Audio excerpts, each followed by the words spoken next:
Hello guys! For today's video ay gagawa tayo ng minatamis gamit itong ating balat ng orange. Dahil nga may biyaya tayo ditong natanggap guys itong ating mga oranges. Dahil nga halos araw-araw kaming kumakain ng orange and then yung balat nito ay nasasayangan ko kasi natatapon lang. Kaya ngayon gawa natin to ng paraan para hindi masayang. So ang balat nitong ating orange ay gagawin nating minatamis. Sobrang sarap nitong ngat-ngatin tuwing nanonood ka ng television or may ginagawa ka dyan while nangunguya-nguya ka nito. So ayan guys, bago natin balatan itong ating orange ay kailangan muna natin itong linisan ng mabuti no para mawala yung mga itim-itim dyan or inidumi na ng kadikit dyan sa balat ng orange. Ayun na nga guys, at sa tingin ko nga ay sobrang linis na nitong ating orange. So ito naman yung kasunod na ginawa ko.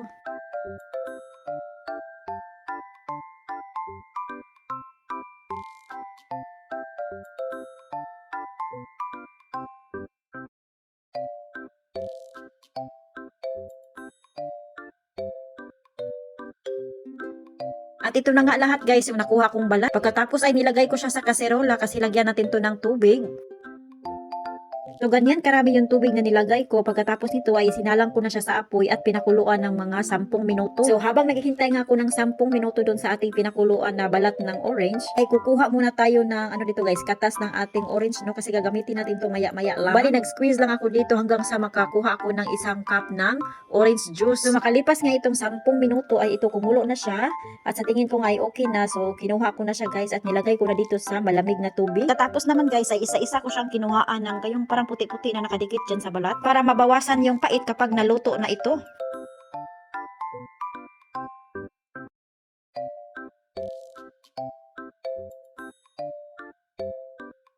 And then ito naman yung kasunod na ginawa ko guys.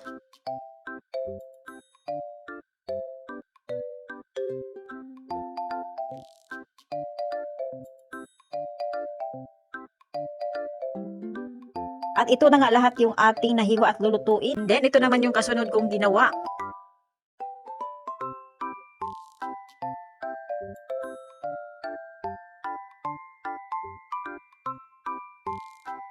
Then, isinalang ko na nga siya sa apoy guys hanggang sa ma-dissolve na itong ating sugar at kumulo.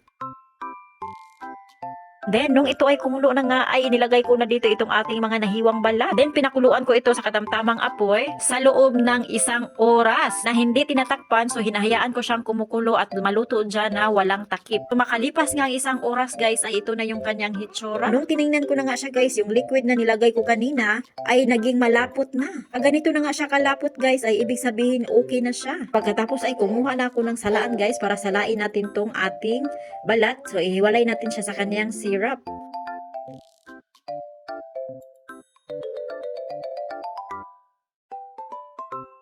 Binake ko siya sa oven guys ng mga 30 minutes. Makalipas nga ang 30 minutos guys ay naghanda na din ako dito ng granulated sugar. Dahil ikot natin dito sa asukal itong ating balat. Talaga namang napakasarap nitong nguya-nguyain tuwing nanonood ng TV or kahit may ginagawa ka guys. Medyo mahaba-haba nga lang yung proseso pagluluto nito pero worth it naman lahat guys kasi masarap naman talaga siya guys. Talagang nangangailangan ito ng sipag at tiyaga guys no para makagawa or makabuo ka ng ganitong klaseng pagkain. Sa totoo lang madali nga lang siyang tingnan pero medyo maproseso talaga siya pag gawin mo na. Pero worth it naman talaga lahat guys pag nakikita mo na yung resulta at natikman mo na ay naku. So siya, dito na lang muna magtatapos ang ating mga video mga Mars. Thank you Lord sa blessing. Bye bye!